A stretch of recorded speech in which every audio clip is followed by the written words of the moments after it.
Novel Alyssa, تحریر Zunaira safe. مجھ سے نکاح کرو گی؟ وہ جو پلٹنے لگی تھی اس کے آفر پر وہیں پتھر ہوئی تھی۔ اس نے پیچھے مڑ کر اسے دیکھا تھا، جس کے چہرے پر کوئی مذاق کی ہلکی سی بھی جھلک دکھائی نہیں دے رہی تھی۔ وہ ہنوز سکون سے بیٹھا تھا۔ اس کے پہلے تاثر سے لے کر وہ کچھ سیکنڈز پہلے تک اسے ہرگز بھی ایسا نامعقول نہیں لگا تھا جو کسی کو بھی یوں آفر کر دیتا ہو نکاح کی۔ اس کی ڈریسنگ، بول چال، رہن سہن کہیں سے بھی ایسا نہیں لگ رہا تھا۔ آپ کو بھی ضرورت ہے اور مجھے بھی۔ اس کے اگلے جملے پر اس نے سوالیہ بروج کائے تھے۔ نکاح کی؟ وہ استہزائیہ ہنسی ہنسی۔ مجھے نکاح کی اور تمہیں پیسوں کی، وہ اپنی جگہ سے کھڑا ہوتے بولا۔ اسے قائل کرنے کے لیے اس کے پاس سکون بھری مسکراہٹ تھی، وہی مسکراہٹ جس پر ڈھیروں لڑکیاں فدا ہوتی تھیں، لیکن وہ ہوتی تھی بھلا؟ وہ لعنت بھیجتی تھی اب اس پر اور اس کی مسکراہٹ پر۔ تمہیں کیوں لگتا ہے کہ میں تمہاری ایسی آفر قبول کر لوں گی؟ بھلے مجھے پیسوں کی اشد ضرورت ہو۔ وہ سینے پر بازو باندھتے اسے دیکھتی تنزیہ گویا ہوئی تو وہ بھی میز کے بائیں کنارے اس کے سامنے آ ٹکا تھا۔ اس نے ادب کا سیکھا ہٹایا تھا۔ جب وہی ادب کے دائرے سے باہر نکل کر حرکتیں کر رہا تھا تو وہ کیوں اسے مزید عزت دیتی؟ تمہیں ضرورت ہے اور اشد ہے، میں تمہیں تمہاری ضرورت سے زیادہ دوں گا۔ اس کے بدلے میں تم میری ضرورت بھی پوری کرو گے، وہ بھی مقررہ وقت تک۔ اس کے بعد تم جب چاہو میں تمہیں طلاق دینے کو تیار ہوں۔ بس کچھ عرصے کے لیے ہمیں کانٹریکٹ میرج کرنی ہوگی۔ آئی سویئر کام ہوتے ہی میں تمہیں ڈائیورس دے دوں گا۔ وہ جسے تمام پلاننگ شیئر کر کے اسے قائل کرنے کو تیار کھڑا تھا، مسکراہٹ اب بھی ہونٹوں کا حصہ تھی۔ وہ بات کی تفصیلیوں بیان کر رہا تھا جسے وہ فوراً ہاں کر دے گی۔ تمہیں شرم آتی ہے؟ بیوی کے ہوتے ہوئے اپنی امپلائز کو شادی بلکہ کانٹریکٹ میرج کی آفر کر رہے ہو؟ گھٹیا انسان۔ زیر لب اس نے اسے ڈھیر ساری اور بھی گالیاں دی تھی۔ شادی بھی وہ جو تمہاری پسند سے ہوئی ہے اور جسے ہوئے پورے 6 ماہ بھی نہیں گزرے ہیں۔ اس کے بس میں ہوتا تو وہ اس کے سر پر کوئی چیز مارتی۔ اسے اس پر کچھ غصہ پہلے تھا اور باقی کی کسر اس کے آج کی آفر نے پوری کر دی تھی۔ تم گھٹیا سے بھی گھٹیا لفظ استعمال کر سکتی ہو، لیکن مجھے جواب ہاں میں چاہیے۔ وہ عجیب دھونس جما رہا تھا۔ وہ مکمل پرسکون بیٹھا تھا۔ اب وہ میز سے اتر کر اس کے سامنے کھڑا ہوا تھا۔ میں تمہارا منہ توڑ دوں گی اگر تم نے اب ایک بار بھی ایسا کچھ کہا۔ وہ اپنے بیگ پر گرفت جماتے نکلنے لگی تھی جب ہی وہ اس کے سامنے آیا تھا۔ دیکھو میری بات سنو، وہ اسے کسی صورت نہیں جانے دینا چاہتا تھا۔ ایسا تو بالکل بھی نہیں، مجھے تمہاری کسی بات میں کوئی دلچسپی نہیں ہے۔ میری طرف سے تم بھی جہنم میں جاؤ اور تمہاری بات بھی۔ ہٹو سامنے سے۔ وہ تو سننے پر آمادہ نہیں تھی اور وہ اسے جانے دینے پر آمادہ نہیں تھا۔ اس کے دل کی دھڑکن کی رفتار میں یک بار کی اضافہ ہوا تھا۔ ماتھے پر پسینہ اور مٹھیاں بھیجی ہوئی تھی۔ بے شک وہ اسے جانتی تھی، لیکن تھا تو ایک مرد ہی جس کے منہ پر وہ انکار کر رہی تھی، اور اب وہ اسے روکے کھڑا تھا۔ تم میری مجبوری تو سمجھو۔ اس کا خوف محسوس کرتے وہ اس کا ہاتھ تھامنا چاہتا تھا۔ جب ہی وہ انگلی اٹھاتی وارن کر گئی تھی، وہ فوراً اپنی جون میں آئی تھی۔ بے شک وہ ایک مرد تھا، لیکن اسے اپنے بچاؤ کے لیے خود ہی کوشش کرنی تھی اور وہ ڈرتی کسی کے باپ سے بھی نہیں تھی۔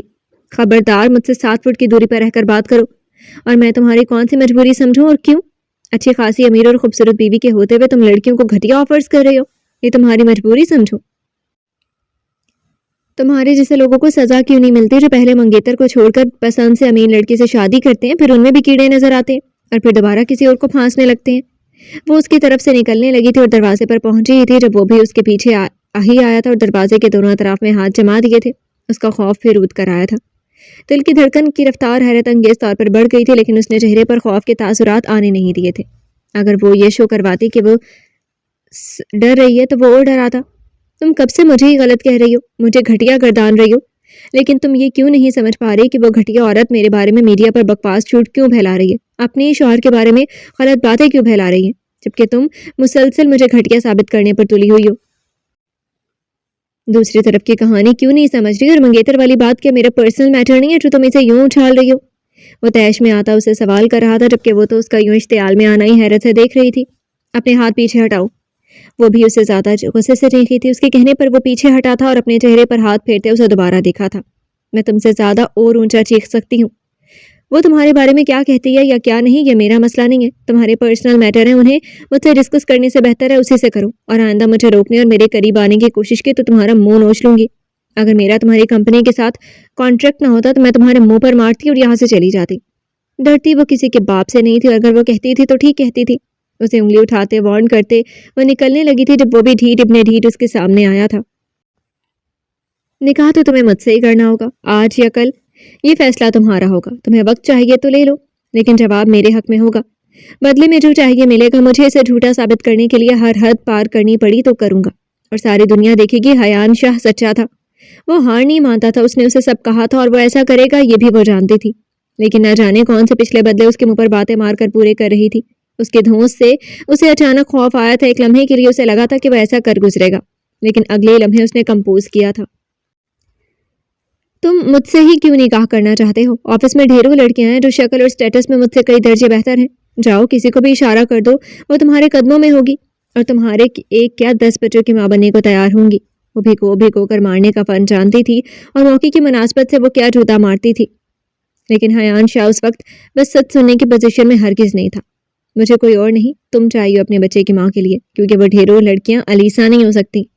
وہ بھی تن کے کھڑا تھا، کس قدر ڈھٹائی سے کہہ رہا تھا، اسے شرم بھی نہیں آئی تھی۔ دیکھو حیان شاہ، میں ایک معمولی سی امپلائی ہوں اور فی الحال میرا نہ شادی کرنے کا ارادہ ہے نہ بچے پیدا کرنے کا۔ اگر ہوتا تو تمہیں ضرور کنسیڈر کرتی۔ تم کسی کو بھی پکڑو، پیسے دو اور بچہ پیدا کرنے کے بعد چھوڑ دو، it's not a big deal. لیکن آئندہ مجھے ایسی آفر مت کرنا، ورنہ مجھ سے برا کوئی نہیں ہوگا۔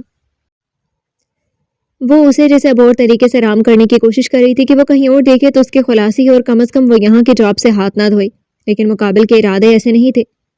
دیکھو تم اپنا اور میرا وقت ضائع کر رہی ہو، مجھے تم ہی چاہیے کیونکہ مجھے ایک باوقار، خوددار اور نڈر بہادر ماں چاہیے اپنے بچے کے لیے۔ ایسے جینس تم سے ہی مل سکتے ہیں۔ تم سے زیادہ مجھے یہاں بس سب میک اپ کی دکانیں ہی ملی ہیں، اور تمہیں یونیورسٹی کے دور سے جانتا ہوں تو کوئی مسئلہ ہی نہیں۔ وہ ڈھیٹ سے بھی اوپر کی قسم سے تعلق رکھتا تھا۔ مرو تم گھٹیا انسان، میں تمہاری نوکری ہی چھوڑ کر جا رہی ہوں، اب کرتے رہنا میرے فرشتوں سے نکاح۔ اسے دھکا دیتے وہ سائڈ سے نکل گئی تھی، جبکہ وہ پیچھے سے چیخا تھا، گھر والوں سے بات کر کے مجھے ہاں میں جواب دے دینا، جہنم میں جاؤ تم۔ وہ بھی چیخی تھی۔ حیان شاہ مجھ سے نکاح کرنا چاہتا ہے، اس نے دادا کو زو پلاتے کہا تو انہوں نے اس کی آنکھوں میں جھانکا تھا۔ تم کیا چاہتی ہو؟ اگر وہ پہلے والا حیان ہوتا، اسے اپنی ماں کے پڑھائے سبق ازبر ہوتے اور اسے یاد ہوتا کہ علیسا اس کے منگیتر ہے، تو تب وہ اسے شادی کر لیتی۔ ان کے سوال پر اس نے رومال سے ان کا منہ صاف کرتے جواب دیا تھا، میں اس کی شکل بھی دیکھنا نہیں چاہتی۔ سوپ کا خالی پیالہ وہ ساتھ میز پر رکھ چکی تھی، اب نیپکن سے ان کا منہ صاف کر رہی تھی۔ دادا نے اس کا چہرہ پڑھا تھا، اس کے اندر اب بھی کہیں اس کے لیے وہ محبت موجود تھی جو بچپن سے وہ اس سے کرتی آ رہی تھی۔ جانتے تھے کہ بچپن سے اس کے ذہن میں ڈالا تھا وہ حیان کی دلہن بنے گی اور اس نے یہ بات پلو سے باندھی تھی، لیکن اب وہ اسے شادی تو دور کی بات کرنا جرم سمجھتی تھی۔ تم اس سے نکاح کر لو علیسا، دادا کے مشورے پر اس نے ناراض نظروں سے انہیں دیکھا تھا۔ سب کچھ جانتے ہوئے بھی دادا اسے یہ مشورہ دے رہے تھے یا حکم دے رہے تھے؟ اس نے نگاہوں سے ان کا چہرہ پڑھنے کی کوشش کی تھی، یہ جانتے ہوئے بھی کہ وہ کیوں اور کتنا عرصے تک نکاح کرنا چاہتا ہے۔ اس کی ناراض نظروں نے ان کے چہرے کو دیکھتے سوال کیا تو انہوں نے اس بات میں سر ہلایا تھا، دادا کیسے اسے کھائی میں دھکیلنا چاہتے تھے؟ اس کا دل خالی ہوا تھا۔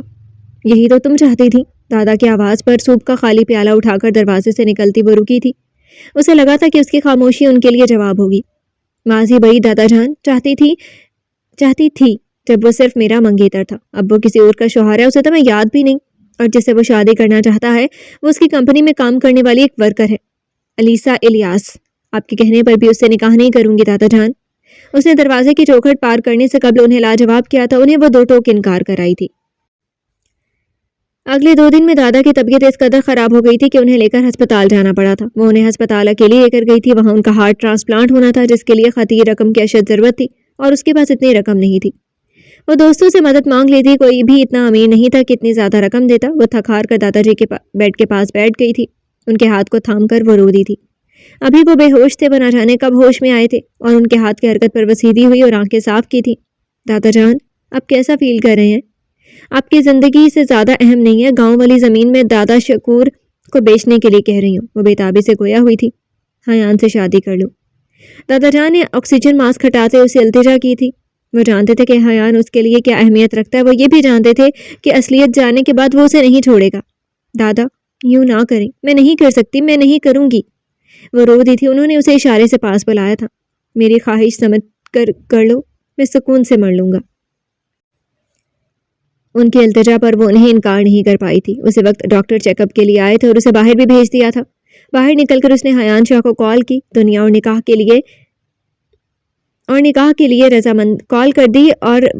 کے لیے رضامندی بھی دی تھی، لیکن کچھ شرائط بھی رکھی تھی جنہیں ماننے پر اسے قطعاً اعتراض نہ تھا۔ کچھ ہی دیر میں اس کا نکاح ہو رہا تھا اور اس کی جانب سے ولی کے طور پر دادا کے دوست یاسر انکل تھے، جبکہ حیان شاہ کی جانب سے اس کے دوست تھے۔ نکاح کے وقت دادا کا ٹرانسپلانٹ ہو رہا تھا اور علیسا کی شرط کے مطابق وہ دادا سے نہیں ملے گا، نہ آج اور نہ کل۔ اس نے جھوٹ بولا تھا کہ دادا اس کے نکاح سے لا علم ہے۔ وہ مان گیا تھا اور ملنے پر اصرار بھی نہیں کیا تھا، جبکہ وہ یہ نہیں جانتا تھا کہ علیسا کے دادا اس کے سگے نانا ہیں۔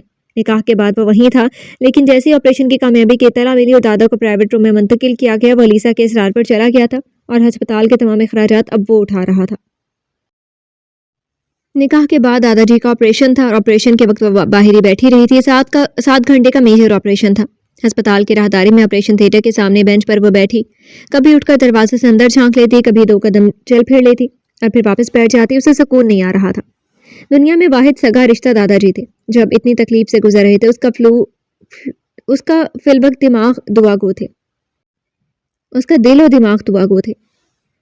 7 گھنٹے اس نے پورے 7 گھنٹے بے چینی بے بسی سے گزارے تھے۔ جب 7واں گھنٹہ گزرنے لگا تو اس کی آنکھوں سے آنسو جھلک پڑے تھے۔ وہ ٹھیک ہو جائیں گے۔ اس کی سسکیوں پر وہ اس کے نزدیک ہو کر بیٹھا تھا جو کب سے اس کی بے چینی محسوس کر رہا تھا۔ اس نے سہارا دینے کی کوشش میں اس کے گرد بازو باندھنا چاہا تھا، پھر روک دیا۔ علیسا، وہ ٹھیک ہو جائیں گے۔ جب اس کی سسکیاں بلند ہو گئیں تو اس نے اسے نرمی سے ساتھ لگا کر تسلی دی تھی۔ ڈاکٹرز نے کہا ہے کہ کامیابی کے چانسز ان کی عمر کی وجہ سے کم ہیں۔ وہ اسے سختی کہہ رہی تھی، اس سے اب برداشت نہیں ہو رہا تھا۔ وہ ٹھیک ہوں گے۔ دیکھو ادھر، تم ہار نہیں مانتی، اب بھی ہار نہیں ماننی، دعا کرو۔ اس کے چہرے کو تھام کر سامنے کرتے اس کے آنسو صاف کیے تھے۔ وہ اس کی یاد دہانی پر جیسے چونکی تھی۔ وہ درست کہہ رہا تھا کہ دعا کرے۔ وہ تو بھول ہی گئی تھی۔ اس نے اس بات میں سر ہلایا تھا اور بینچ سے اٹھ گئی تھی۔ تم ادھر ہی رہنا، میں آتی ہوں۔ وہ منہ صاف کرتے وہاں سے چل دی تھی۔ اسے دعا کرنی تھی، اللہ سے واحد رشتہ بھی واپس نہیں لیں گے، اسے یقین تھا۔ دادا جی کا آپریشن کامیاب ہو گیا۔ انہیں روم میں شفٹ کر دیا گیا۔ وہ جب واپس آئی تو اس کے بے قراری سے پوچھے گئے سوال پر حیان نے اسے بتایا تو وہ بے ساختہ شکرانے کے طور پر جھک کر بیٹھ گئی تھی۔ اس کی آنکھوں سے آنسو جھلکے تھے۔ اللہ نے اسے اکیلا نہیں کیا تھا، وہ کتنا مہربان تھا۔ اللہ تیرا شکر ہے۔ حیان نے اس کے کندھے پر ہاتھ رکھا تھا۔ تم ان سے مل لو، میں ڈاکٹر کے پاس ہو کر آتا ہوں۔ حیان کے کہنے پر وہ اٹھ کر کمرے کے جانے بڑھی تھی۔ ڈاکٹر سے وہ مکمل ہدایت نامہ سن کر آیا تھا اور اسے علیشا کے گوش گزار کیا۔ اس کے بعد وہ سارا وقت اس کے پاس ہی رہا تھا۔ دادا کی دوائی، چیک اپ، کھانا، سب کچھ وہ نظروں سے اوجھل رہ کر پورا کر رہا تھا۔ وہ منہ سے نکالتی نہیں تھی اور وہ حاضر ہوتا۔ اس کے بعد مزید 2 دن انہیں ہسپتال میں رکنا پڑا۔ 2 دن کے بعد ڈاکٹر نے انہیں چھٹی دی تھی اور ہفتے بعد کا چیک اپ کروانے آنے کی ہدایت بھی۔ وہ 2 دن تو وقفے سے آتا جاتا رہا تھا، جبکہ علیسا وہیں موجود رہی تھی۔ جب ڈاکٹرز نے دادا جی کو ڈسچارج کیا تو علیسا ان کے ساتھ ہی تھی، لیکن علیسا کے ساتھ دادا جی کے بھائی اور ان کا پوتا بھی تھا۔ دادا جی کے اصرار پر وہ انہیں اپنے ساتھ گاؤں لے جا رہے تھے، جدھر ان کا اپنا بھی گھر اور تھوڑی سی زمین تھی۔ علیسا ایسا نہیں چاہ رہی تھی، البتہ دادا چاہتے تھے کہ وہ اپنے شوہر کے ساتھ اپنے گھر کو وقت دے۔ گھر کی اصلیت اور شوہر کی اصلیت آپ اچھی طرح جانتے ہیں، یہ بھی کہ یہ شادی کب اور کتنا عرصے تک جاری رہے گی، یہ بھی۔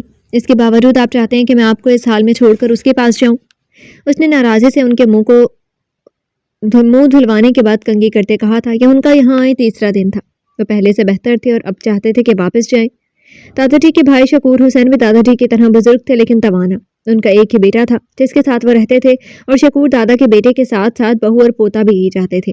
دادا جی نے دبی لفظوں میں اس کے نکاح کا ذکر کیا تھا کہ انہوں نے اپنی مرضی سے کر دیا ہے۔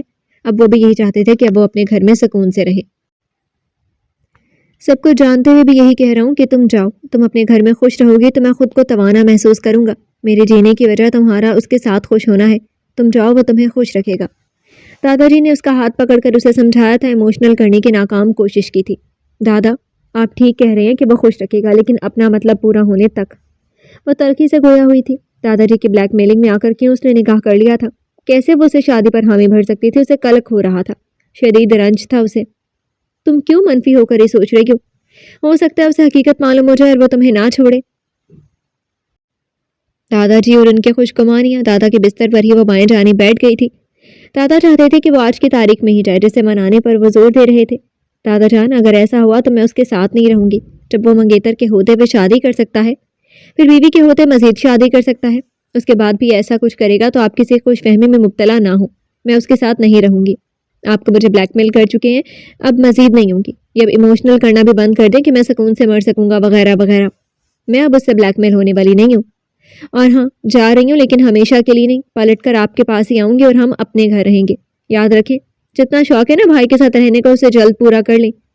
اس نے چیتا چیتا ساری باتیں بتا دی تھی۔ اس کے بعد وہ ان کے پاس سے اٹھی تھی اور کمرے کے کونے میں رکھی میز سے اپنا پرس اٹھایا تھا، جس کے اندر سے کافی سارے نوٹ نکال کر دادا جان کے تکیے کے نیچے رکھ دیے تھے۔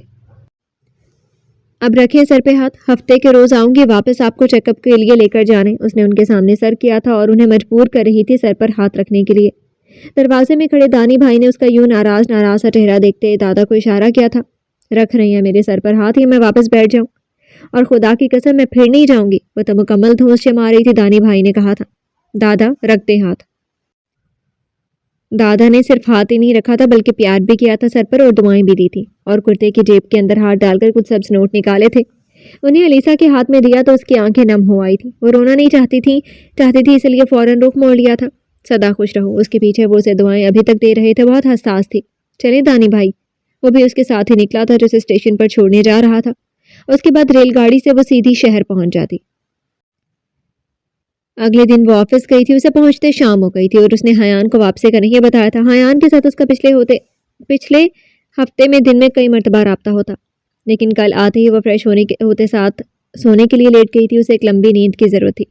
اس کے بعد آفس کا ڈھیروں کام نمٹانے والا پڑا تھا۔ اگلے صبح ناشتہ بھی اس نے آفس میں کیا تھا۔ وہ اور دادا جی یہاں ایک اپارٹمنٹ میں رہ رہے تھے جب سے وہ لوگ شہر سے آئے تھے، تب سے اسی فلیٹ میں رہتے تھے۔ اس کے آفس پہنچنے کے تقریباً 2 گھنٹے بعد وہ آفس آیا تھا اور اس کی آمد سے ابھی تک لا علم تھا۔ وہ کسی کام سے آگے جا رہا تھا۔ جب اسے لگا کہ اس کے آفس میں کوئی ہے، چیک کرنے کے لیے اس نے دروازہ کھولا تو اسے وہاں پا کر خوشگوار حیرت کا جھٹکا لگا تھا۔ ویلکم بیک، تمہیں یہاں دیکھ کر بہت خوشی ہوئی ہے۔ کب واپس آئی؟ مجھے بتا دیا ہوتا، میں لے آتا اور تمہارے دادا جی سے مل بھی لیتا۔ اسے فائلوں کے پلندوں میں سرگم کیے دیکھ کر وہ گویا ہوا تھا، تو ایک دروازہ کھولنے، اوپر سے اس کی شکل دیکھنے اور پھر اس کی بلا وجہ مداخلت نے اسے بیزار کیا تھا۔ یقین کرو، مجھے تمہیں یہاں دیکھ کر صرف کوفت ہوئی ہے، اور میرے گھر والوں سے تم ہمیشہ 100 فٹ کی دوری پر رہو گے، شرط یاد رکھو۔